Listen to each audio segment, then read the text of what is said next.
Where we stand today in a global Jewish community is something that we've been waiting for 2,000 years. For the first time since the second Beit HaMikdash, there is simply a better future here in Eretz Yisrael for a Jewish family than there is anywhere else in the world.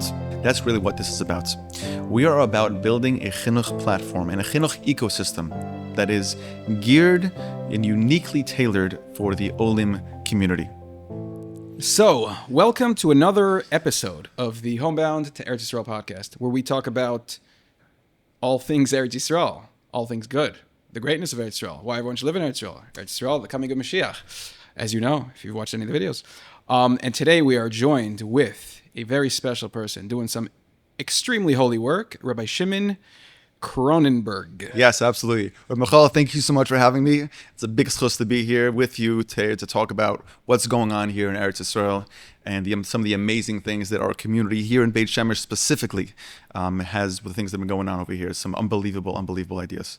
Yeah, Beit Shemesh is the spitz of Aliyah movement, and an amazing place. And all of Eretz Yisrael is awesome. So we'll just start from the top, obviously. Where are you from? A little bit of your background. Sure, absolutely. So I grew up in Monsey, New York, in case you haven't heard of where Monsey is. And I went to the local elementary school, Yeshiva Spring Valley. And then at some point, I had gotten involved more in what you would call the from modern Orthodox world. I went to YNJ and MTA. And then after high school, I learned in Yeshiva Shalavim, and then back in American Orach Chaim. And then I got married and moved with my family to first, I was here for 1 year in Eretz Yisrael. My wife's father actually runs a yeshiva here called Yeshivat Ashrenu here in Beit Shemesh. So we were actually part of the yeshiva for 1 year. Then we moved back to Fairlawn, New Jersey. And then most recently, I made Aliyah from Clifton, New Jersey. Now here to Ramat Beit Shemesh. Hey, Baruch Hashem. And a lot of my friends have already live here, and many more are coming. So, you were talking about this a little earlier before we started filming. You said you grew up in a neighborhood that Aliyah is talked about a lot. Yeah, absolutely. So I come from a family, already I'm the youngest of 8 kids. I'm the 5th of my siblings to have made Aliyah. Pretty small Jewish family. Yeah, Baruch Hashem, Baruch Hashem. So I'm the 5th of my siblings to make Aliyah. I was the one who tipped the scales. My parents certainly come from a background where Eretz Yisrael and Israel were of value, meaning certainly that was promoted. They actually almost made Aliyah in the 80s before I was born, but they didn't for reasons. But now we're here. My parents actually moved to Eretz Yisrael here a couple years ago, and most of my family is here, Baruch Hashem. And in truth, moving here to Eretz Yisrael was not always my plan. You would have asked me 10 years ago, a few years after I got married, you say, where's your future going to be? I would have said my future is going to be probably in a frum community in the United States of America, Passaic, Baltimore, Far Rockaway, whatever it may be. But circumstances have changed. And that's really what brought me here. Circumstances changing. Yeah, elaborate. So I'll be honest with you. I believe very strongly that where we stand today in a global Jewish community is something that we've been waiting for 2,000 years. For the first time since the second Beit HaMikdash, there is simply a better future here in Eretz Yisrael for a Jewish family than there is anywhere else in the world. We're talking about the important things in life: parnasa, chinuch, community, all the whole recipe that goes into creating a successful frum family has a better opportunity of success here in Eretz Yisrael. Of course, there are nuances. There's family. There's specific situations. But in the aggregate, the opportunities for success here in Eretz Yisrael and here in Beit Shemesh for an American family to succeed in all the important areas of life is better here than anywhere else in the world. What about Trump? Trump is president. Everyone's good now. So it's actually an interesting question, because people look at Trump and they're like, oh, well, if Kamala Harris would have won, then I would have had to leave. Yeah, there were tens of thousands of people. Yeah, totally. Harris Right, wins, I'm out. Lining up, right? But then Trump won. They're like, okay, great. Trump's going to save us. He's going to... And you know what? Eretz Hashem, the United States of America, will continue to move in a positive direction where it has been welcoming to Jews for many years, for many decades, to my family and to others. But in truth, if anything, I believe that Donald Trump becoming the president, again, of the United States of America is actually more of a reason to move here. Because the community here... Couldn't agree more, by the way. The community here has been concerned, certainly, about the United States, which is the world power for now, their support of our mission and the continuity of the Jewish people and the Jewish state. And now that Donald Trump has won, we feel like, wow, now I can confidently move my family to Eretz Yisrael, knowing that HaKadosh Baruch Hu is the Mamlech Malachim. He's the one who puts these people in their place. He's saying, listen, I have put the most powerful country in the world at your back. It was a little bit contentious for a little while. And in case you weren't sure about the opportunities for success in Eretz Yisrael, I now have the most powerful country in the world who's going to be rooting for you. Yeah, I kind of feel like it was like everyone was like, yeah, the world is taking a turn for the worse. Everything is going haywire, and Harris is about to become president. And once she becomes president, we for sure have to leave because it's the end of American Jewry. And Hashem is like always with a twist. He's like, no. Maybe I'll make it even better here. Yeah, absolutely. Will you go? But absolutely. With Trump, it's possible. I mean, I don't believe so, but it's possible. I understand where people are coming from, that they think that in America things are going to get better for the Jews. Maybe it'll help with all the insane rise of anti-Semitism. But one thing is for sure, and you see as with each passing day, he's appointing his whole cabinet. Everyone he's appointing is pro-Israel. I've been seeing these pictures, these memes. People are writing that Donald Trump's team is at this point more Zionistic and pro-Israel, Eretz Yisrael, than the Israeli government, and I think it's so true. Very likely true. It's very true, and I think that I said it in one of my last videos that Trump is only going to, I think, make it easier for Jews to move here, better for Jews to move here with Hashem's help, and it's only a better time to come. Yeah. So the truth is that we have to understand our place in Golus in general. We have always been guests wherever we are. Sometimes a little more welcome, sometimes a little less welcome, but ultimately, we work with non-Jews. We support them. They support us. We work together, but we are not them. And in many ways, they will like us better from afar. Meaning, some of the countries before the war, certainly, that were joining Israel and wanted to normalize relationships with Israel was not because there were so many Jews living there.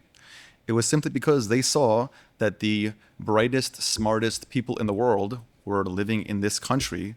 Who would not want to be a part of that? And in general, when we're coming to Eretz Yisrael, we should be coming here running to something, not running away from something.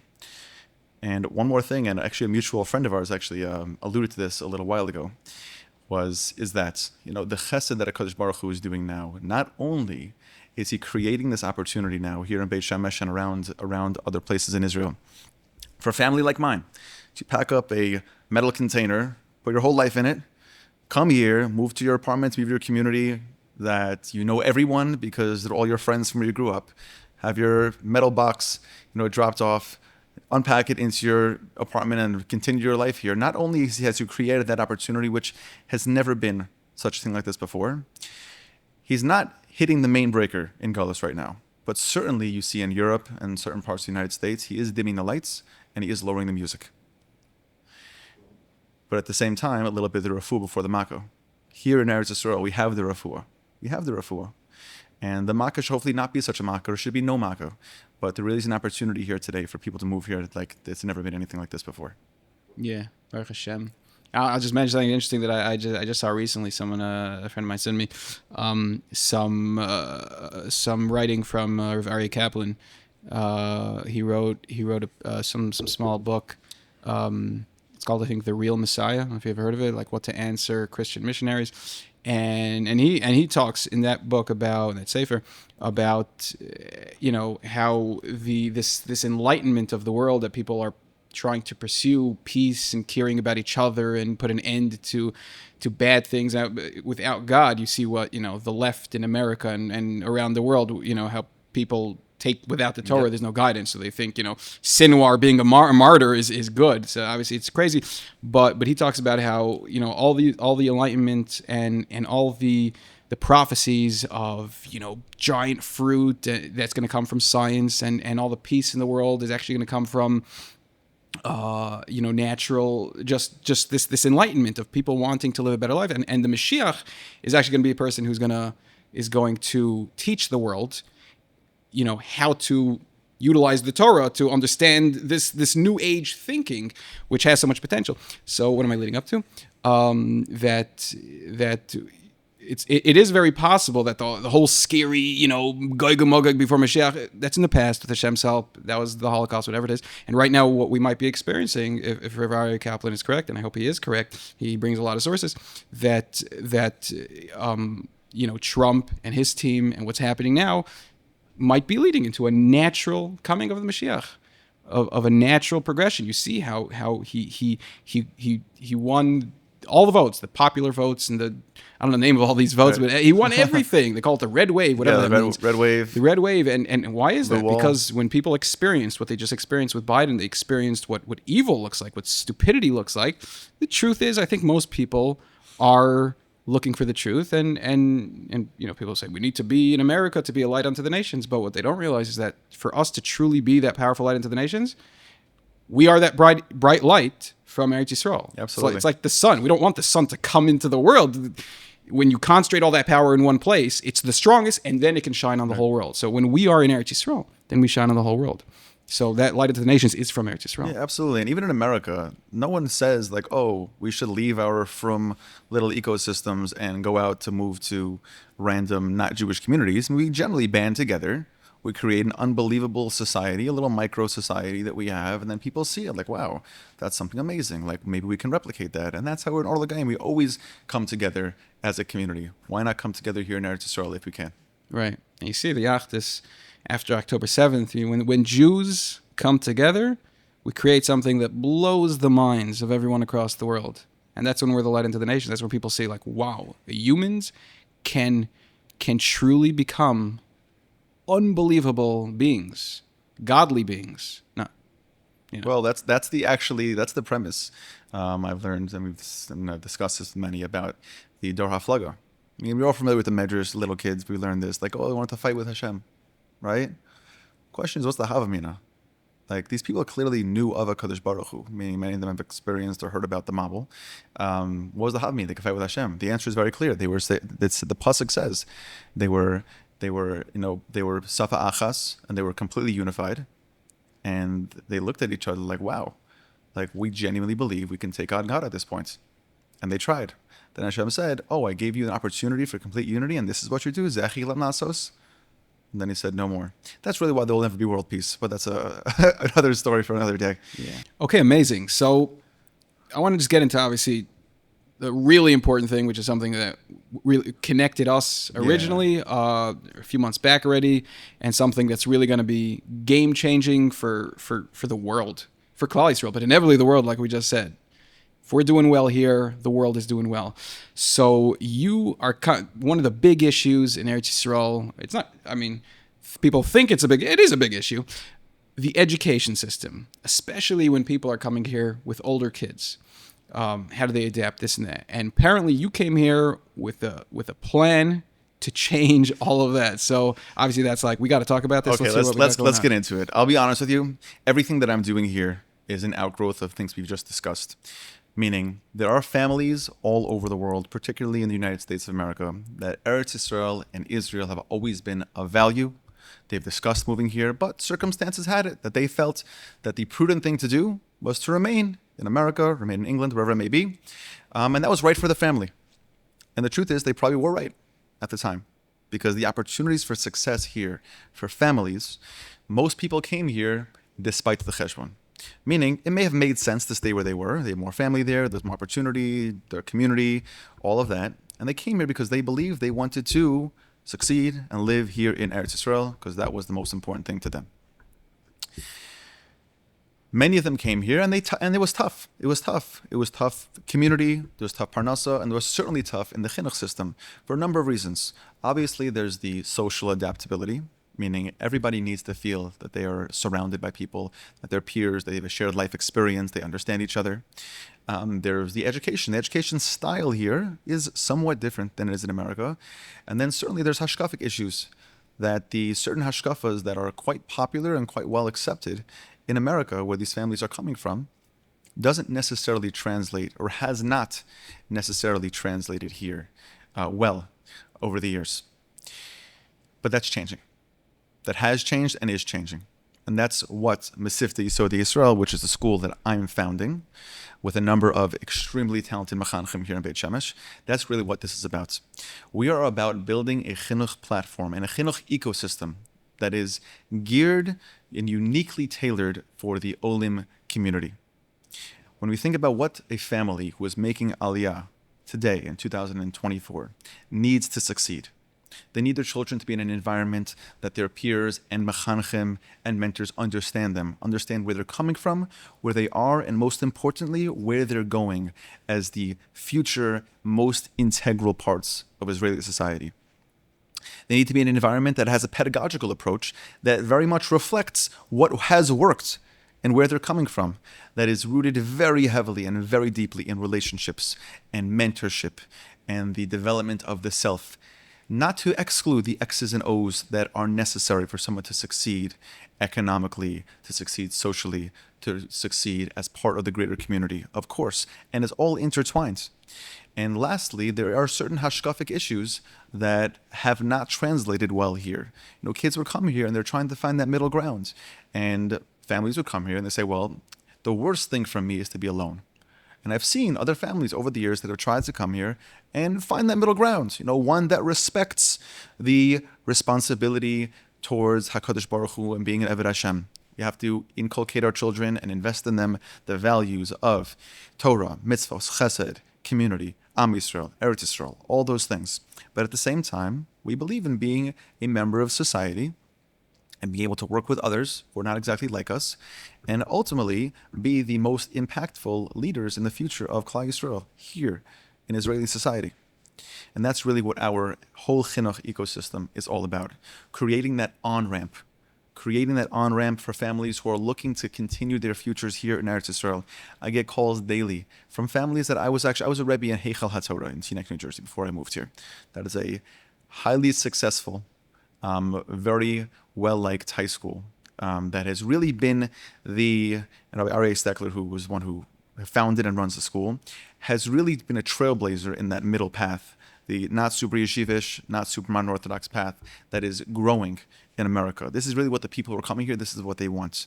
This is what they're looking for. They're looking for that middle ground that takes the best of all worlds and respects others who may not be exactly like them. And that's really what we are doing here. We want it to be that a family can come here and they can merge their whole family into the chinuch system here, which we are just a piece of. We're not here to, say everything is bad. Everything here is great. We're really looking to expand that. And we're opening up a boys' school, which is 7th to 12th grade. And in Mir Hashem, in the coming year, 2 years, we're going to be opening up a parallel girls' school.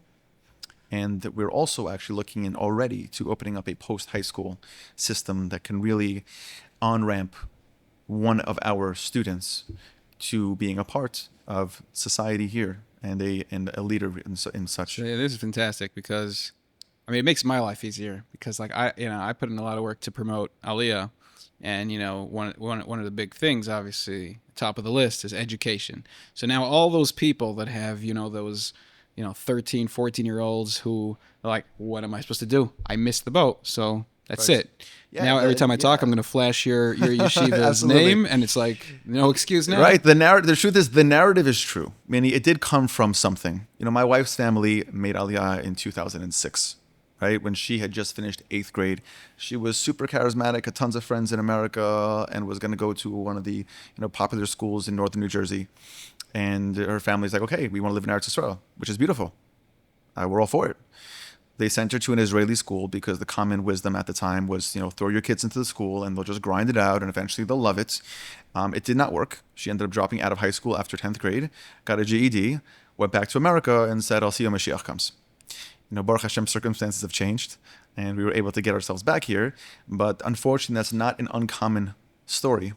And it really has created that narrative of, you have kids who are past 9 years old. Well, too bad. I guess you're stuck in America. But families are seeing today and they're thinking to themselves, well, my kids are 16, 15 years old. If we stay in America another 5 years, there's a very small chance that I will be living in the same country as all my grandchildren.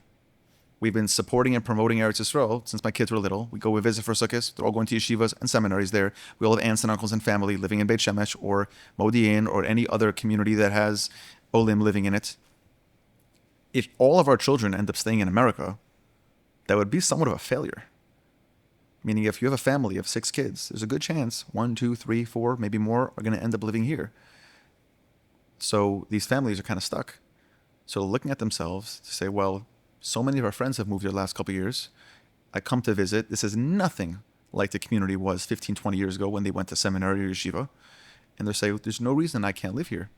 The question is, how do I get from where I am today to where I want to be?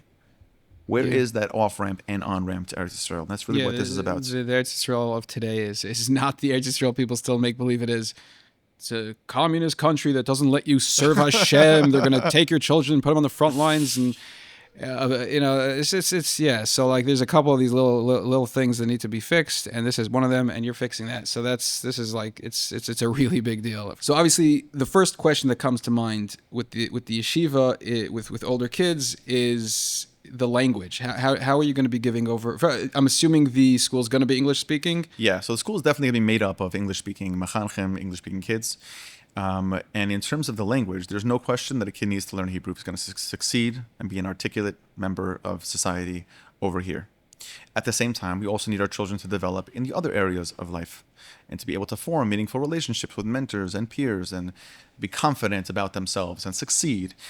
So to do that, the language of chinuch, and we use that word very specifically, is English, because we want to be able for our children to connect with their machanchim just like they connect with the parents. And they're only going to enjoy learning. Of course. At the same time, we are going to incorporate the Hebrew language as much as possible in our curriculum. That could be through the various types of limudei kodesh that we're going to learn, and it could be that it's going to be nuanced based on the kid, based on the group of kids, and it could be as we grow, that'll also be nuanced based on the kid's background, that classes might be divided up. What does this kid need to succeed here in the future? Also, we're going to take a very positive and fun approach to language learning. If you look Google what the most popular language learning app today in the whole world, and it's not even close, it's Duolingo, because they've taken a fun approach to language learning. Everyone loves as Duolingo. As opposed to a the pain approach to language learning, that this is just so uncomfortable for me that I'm just going to have to learn it, and eventually that's going to work. Unfortunately, there are a lot of kids that get jaded by that.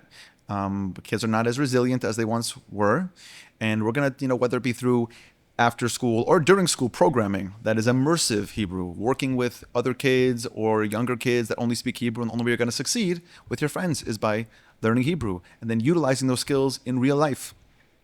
Because ultimately, chinuch is not a simple like, okay, this is it. There's no one thing this is what this kid needs to succeed. Hebrew language is a massive tree in the forest of what a kid needs to succeed here, and it's going to be a tree that is definitely very heavily focused on, and it's a topic of conversation as we continue to build this program, exactly what it's going to look like for which kid. This is certainly one of the topics of conversation that is at the very top of the list. Fantastic. And for anyone who thinks you can't make it here without talking the language, you should know that in Beit Shemesh, basically everyone speaks English, and I personally don't speak any Hebrew. Like people are like, oh, I'm sure you speak. I don't so into Eretz Yisrael, you must be like fluent in Hebrew. Like I don't pick up the language so well. I'm working on it. It needs to be done. It's very frustrating. I'm like the Spanish guy in America who's just like the Chinese guy. That's me at the grocery store. They're like, right, and I'm like. Yeah. But it's super important, and so it's fantastic. Yeah, I completely agree. You gotta, if you can give them the education in English, they're gonna have a good time, and if you could find a way to in a pleasant atmosphere teach them the Hebrew, it's the highest chance of success. Obviously, okay. So just a few other things, obviously that are going to be the most common questions people are going to wonder, that I'm wondering, because chances are my kids are going to go to your high school. First of all, just tell me briefly what's the general hashkafa of the yeshiva? Sure. So the general hashkafa of the yeshiva is reflective very much of that, like from YU to light yeshivish hashkafa in America, which is pretty popular. This isn't necessarily Lakewood. It's also not necessarily, some other much more modern communities. But this is the demographic that's moving here. These are families that are generally pretty idealistic, but at the same time, they're also families that are involved in the world. So in terms of the hashkafa of the yeshiva, obviously, we have to incorporate the traditional values of Yiddishkeit, dedication to Torah learning, mitzvos, chesed, avas Yisrael, And then by extension, what does it mean to have derech eretz? We have to be able to be a part of the society around us. That means earning a parnasa and not being a drain on society and being a contributor to society. And then working with people who may not necessarily be exactly like you. And that's okay because you're confident and you're comfortable in your own skin and you don't feel threatened by other people who are not like you. And we're going to be the kinds of people who others in this society especially look to. We have in Beit Shemesh, there's so many people moving here. They don't even know why. It's because the olim.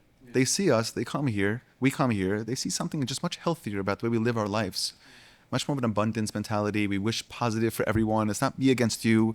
And these are the kinds of ideas that we are hoping and Amir Hashem will mentor our children with and mentor our students with. And they're reflective of the values of the parents who are coming here. Just as you were talking, it's just something you mentioned made me wonder. You're in your yeshiva, are you going to be having, I guess, I don't know how to explain that, extracurricular activities like teaching, did I pronounce that? Extracurricular. Certain words. Extra means outside of, like extraterrestrial. Right, I know what it means. That's why I used it, but it doesn't flow off the tongue for me well. Anyway, you're going to be having, like I know there's certain, like, out-of-the-box schools that like to teach trades, set the guys up with, like, maybe having, like, a workshop in the yeshiva gyms. Like, what's... Besides for learning, what's the yeshiva going to offer? Yes. So the way that we believe chinuch should be approached is from more of a looking at the whole body of work of an individual. And for an individual to succeed, he needs to be able to be involved in sports, he needs to be able to work with other people. And the vehicle of doing that certainly is not just what's done in the classroom, the X's and O's of math and science and Gemara, etc. It's about what does it mean to be a person and what does it mean to succeed in the world today.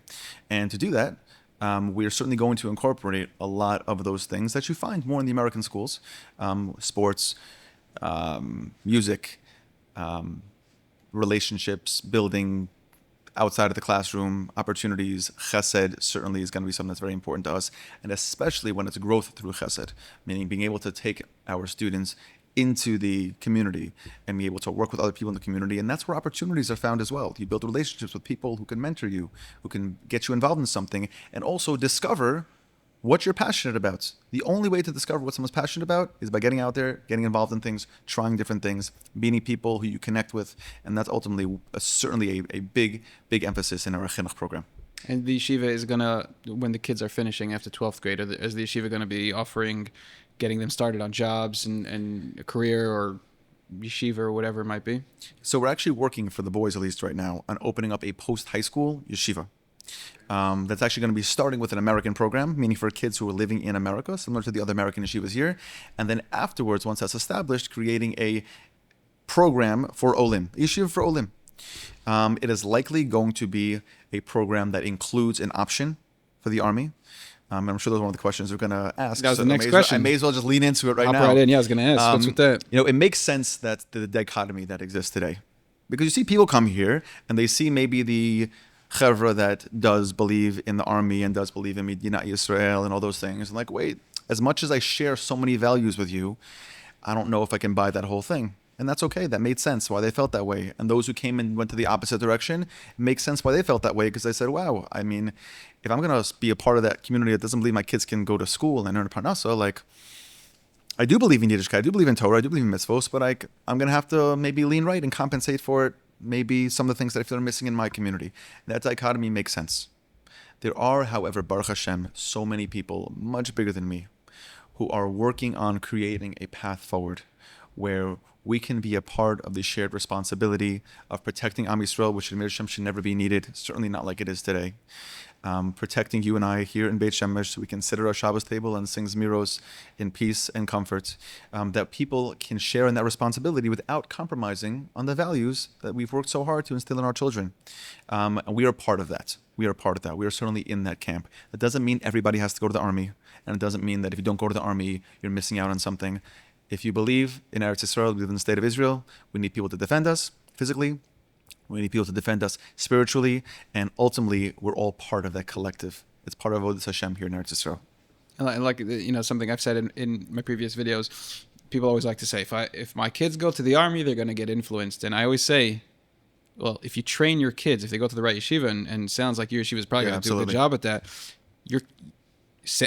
you should be proud if your children go to the army and let them be the influencers. Let them go bring Torah into the army. Let them teach the others. And people don't realize. I've been talking to people recently, people who have kids in the army or people that are in the army themselves. And what goes on when they're fighting in Lebanon, when they're fighting in Gaza, people like I'll tell you a story to explain what I want to say is a friend of mine, he was telling me about his son-in-law who told him this. He's in the army. He just came back from Lebanon, and he said they had one pair of tefillin because they're basically allowed to bring each group of guys is allowed to bring one pair of tefillin, and they share it. And he said the majority of the guys on his his team, battalion, whatever it's called, are not religious. And he said every morning when they pull out that tefillin, everyone's I'm next. Wow. Wow, and these are people that outside the army, they're not putting on tefillin, they're not wearing yarmulkes.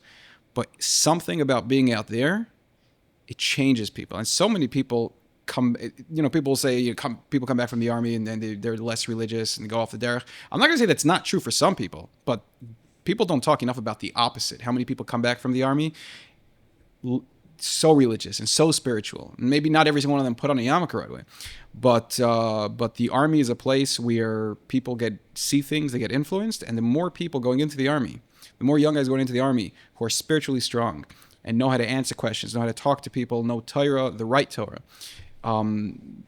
That could be a major game changer. Yeah, of course. And you actually alluded to the idea that we have to mechanech our children that, listen, in 2024, every single kid is going to get punched in the mouth at some point in life. And I don't mean that physically. Chas v'shalom. I do mean that we are entering a world that there are going to be challenges. And instead of going in on defense, we need to go into it on offense. Every kid needs to be confident in what they believe in and not feel inferior or out of place because they're different, or because they have a different background. Even like the idea, I've spoken to people about even if someone learns Hebrew, it's not enough to learn Hebrew. You have to learn Hebrew with an Israeli accent. I'm not sure that's necessarily true. Listen, you need to be able to communicate, but we're living here in Beit Shemesh. I live in a community here that's mostly Israeli. There's a lot of Americans here, certainly. I'll stand outside. I talk to these guys. I'm speaking in broken Hebrew. They're speaking in broken English. We're getting along. You don't necessarily have to be exactly like somebody to be able to work with them and be friends with them. The idea that we're going to go out into the world and we're going to be able to just always be on defense is not necessarily the best path forward. It's certainly something that should be taken into account. And in terms of the army, so the country also does need to do maybe a little bit more to create a platform where frum kids can go there and feel welcome. And there are a lot of people on the inside who are working on that as well. So we're not going to say we know exactly what it's going to look like. But where we are in time and place in this point in Eretz Yisrael's history, there's a lot of people working on this, and certainly we are a part of that because the status quo of the way it is right now is untenable. It can't go on like this. And the biggest changes since the start of the state of Israel, the biggest changes are taking place right now. Since October 7th, you have so many people who have Haredi people, or people who are anti-army or whatever you want to call them, have been shifting and understanding. Like when you see that there's a need, and when you see what these people are doing, and this avodah of protecting Klal Yisroel, when you see you need it, it's very nice to say, we don't need the army. I don't want to get political, but this is I think across the board, everyone can agree. Yeah, of course. When they're shooting rockets every day, if you don't go in there and stop them, they're going to keep shooting rockets. And people, I think more than ever, are meeting in the middle and understand. I think even the other way. I think the non-religious also are starting to realize that, they're, you see Bibi, getting up there, starting to quote Psukim, Baruch Hashem, quoting Tanakh. He's starting to get a little more spiritual on us, Baruch Hashem, and I think more people in the army are starting to get more spiritual. And I think both sides are meeting right now. The less religious are realizing really big miracles have been taking place that don't make any sense with all these Iran attacks and the fact no one's getting hurt. I mean, obviously people are getting hurt in the army, but these crazy miracles. And then on the other side, the more religious people are realizing, we do need these guys fighting and protecting us. And it's a really opportune time to make some serious changes, and bringing this yeshiva here with the right hashkafa, with the right attitude, and raising the guys that potentially would be either going to the army or going to learn and be the right influence on each other. This is an opportune time to change everything. Right. It's interesting. I was speaking to a relative of mine who grew up here, an American Anglo family who did not go to the army. And he was saying to me, he's like, in truth, the only ones who really have an opportunity in a significant way to move this narrative forward are the Olim. Because if you're in Israel and you grew up in a Haredi community, it's basically an echo chamber.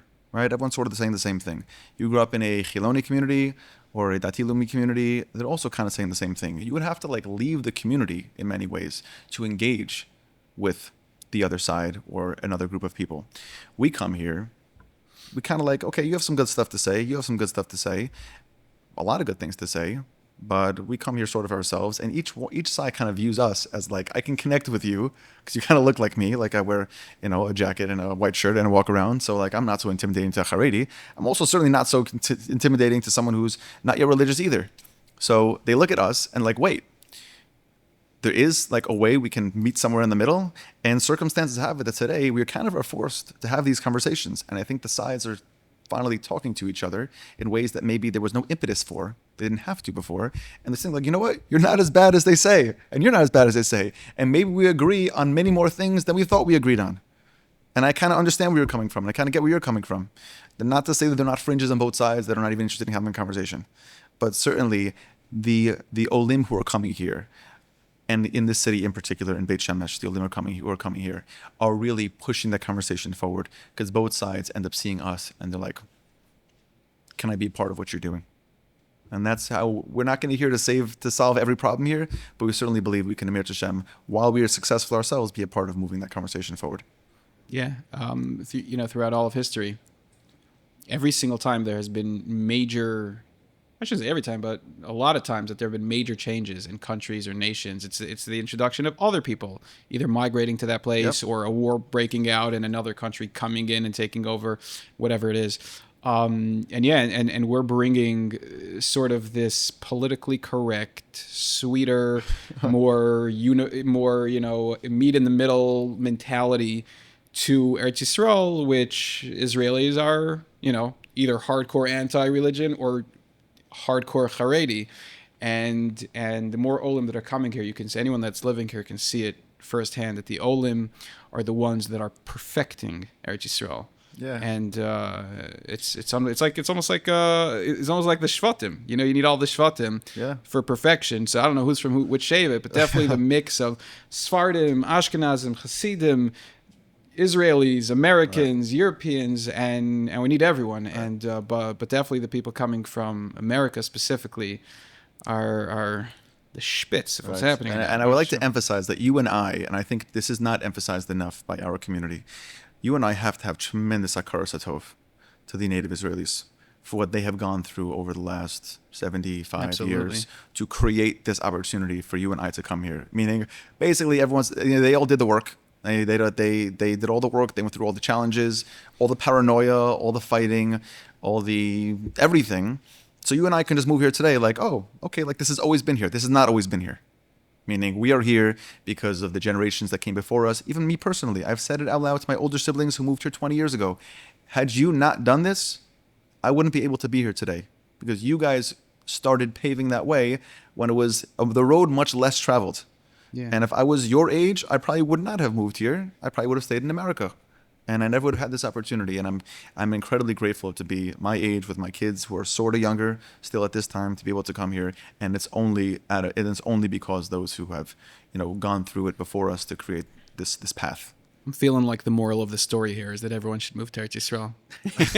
I'm feeling like the moral of the story is that you should at least make the cheshbon. And I'm going to close with this. Okay. When I moved, right before I moved the last week, this was this past summer, we were in shul, and we were in a shul that the Rav certainly is a supporter of Aliyah and supporter of Eretz Yisrael.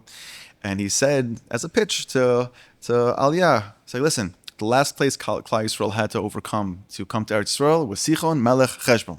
Because to move to Eretz Yisrael, you have to overcome the Cheshbon, because the Cheshbon is not going to make sense. So I didn't say anything out loud at the time, but I went over to him quietly afterwards. I said, Rebbe, can I give a little bit of a rebuttal? He said, sure. I said to him, Rebbe, I dare you to make the Cheshbon. Think about it. Come to Eretz Yisrael. Come on a pilot trip. I'll give you my address. Come stay with me for Shabbos, all right?